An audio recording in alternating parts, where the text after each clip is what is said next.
An outstanding journalist. I'm excited to have her on. She joins us live. Good morning, Laura.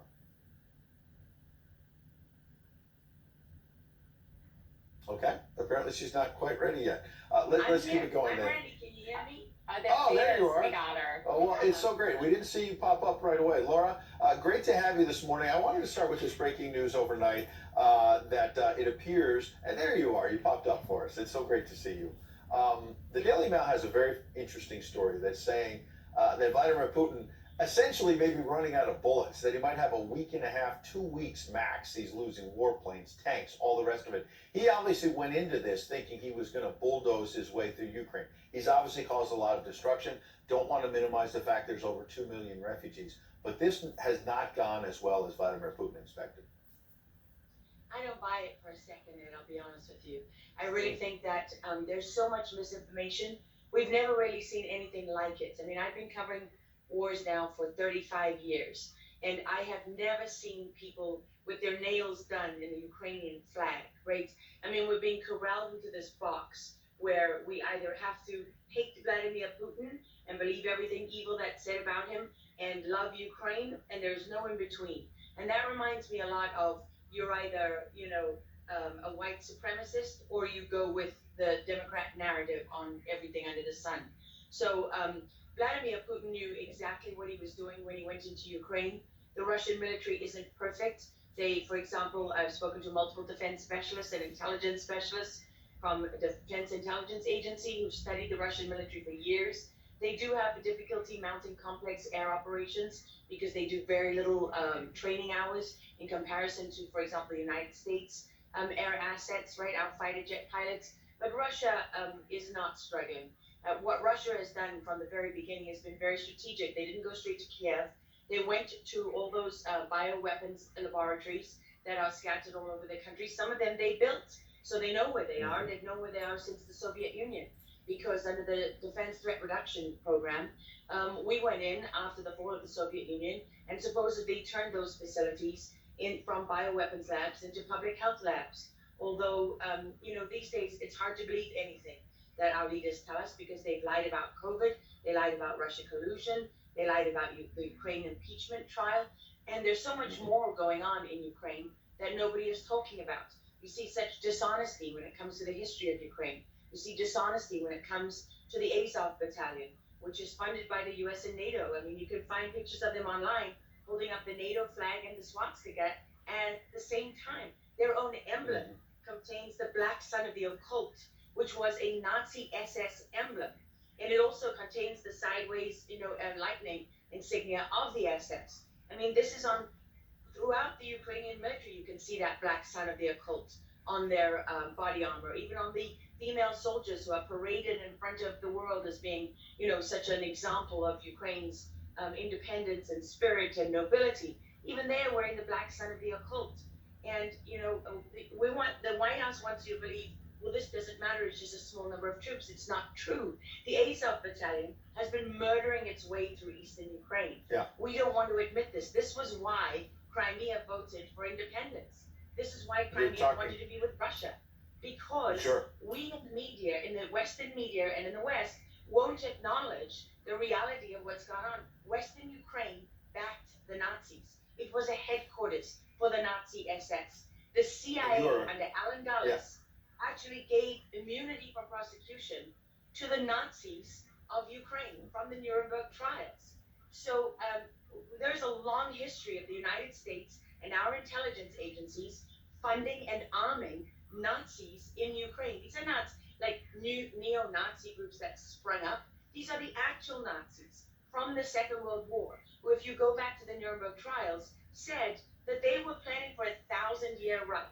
And so you have to really wonder, as you look at this, when you know that the CIA sponsored the Color Revolution in Ukraine in 2013 and 14, that they selected Ukraine's leaders, go to Victoria Nuland's leaked phone conversation where she and the US ambassador are deciding who can lead Ukraine.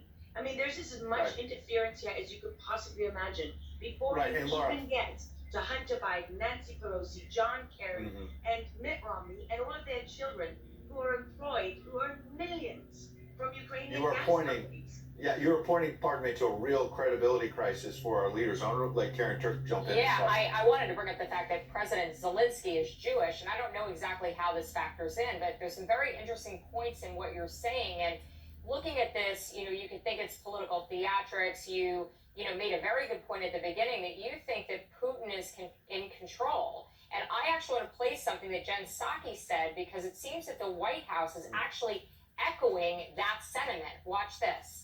Well, the end game is really a question for President Putin. We have completely crushed his economy. We have provided military assistance, humanitarian assistance to the Ukrainians, enabling them to fight back for far longer than the Russian leadership anticipated. And again, he has to determine what the path forward looks like for him. Thanks, everyone.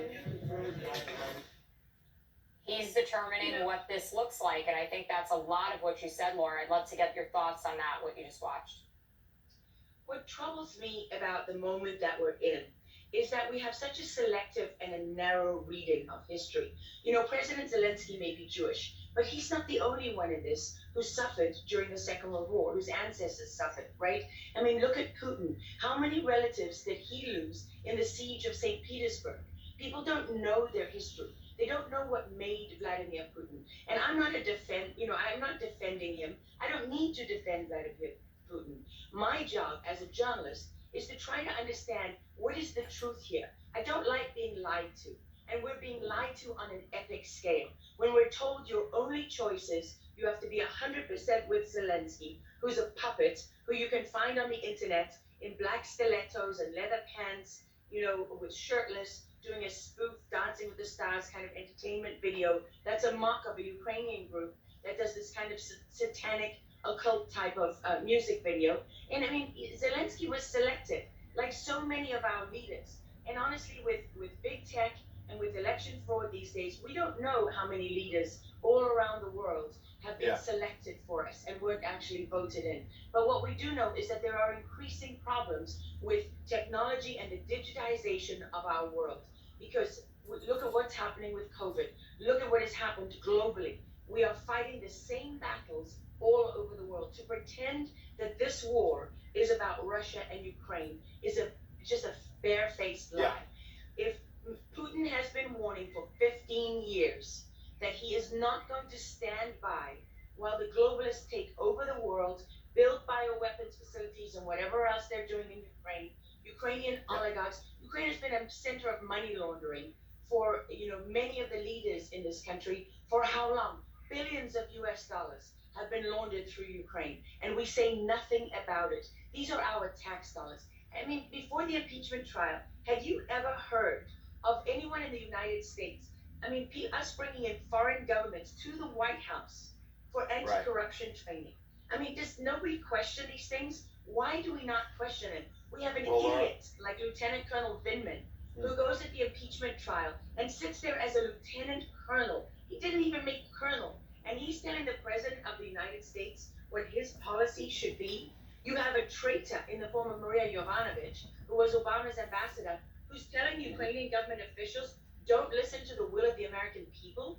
Don't listen to the election results. We are the true leaders of America. I mean, and then people object when the woman isn't even fired. She's given a cushy job for life at Georgetown University at the expense of the US taxpayer. And we're told that the President of the United States cannot say to his foreign counterparts, that we want you to look into something. But Joe Biden can withhold as much aid as he wants to. I mean, there's so much hypocrisy and dishonesty here. And Ukraine is at the center of it all. Go back to Russia collusion. Go to Alexander Chalupa. Go to Eric Karamella, the whistleblower who went to work for Adam Schiff, who wasn't really a whistleblower, and all those corrupt people in the deep state. And you know what? The deep state isn't a theory. It's not a conspiracy theory. It's an actual deep state. Look up the SES, the Senior Executive Service, because when that bureaucracy was ushered into law in the United States of America, that's when we got a bunch of unelected bureaucrats pulling the strings behind the scenes. And these are the people that keep lying to us. Absolutely. And pardon me, we've got a live chat where we're streaming on Getter, for example, and I'm watching it as you're talking. People are talking about how you're dropping truth bombs and you're a real journalist. And I know that, having worked alongside you for many, many years when you're at CBS and many other places. And maybe they didn't want to hear the truth, but you're dropping those truth bombs now. Unfortunately, we got to hit a break right now. We'd love to have you back in the days ahead. We love having you on. Laura Logan, thanks for joining us on Real America's Voice. Thank you.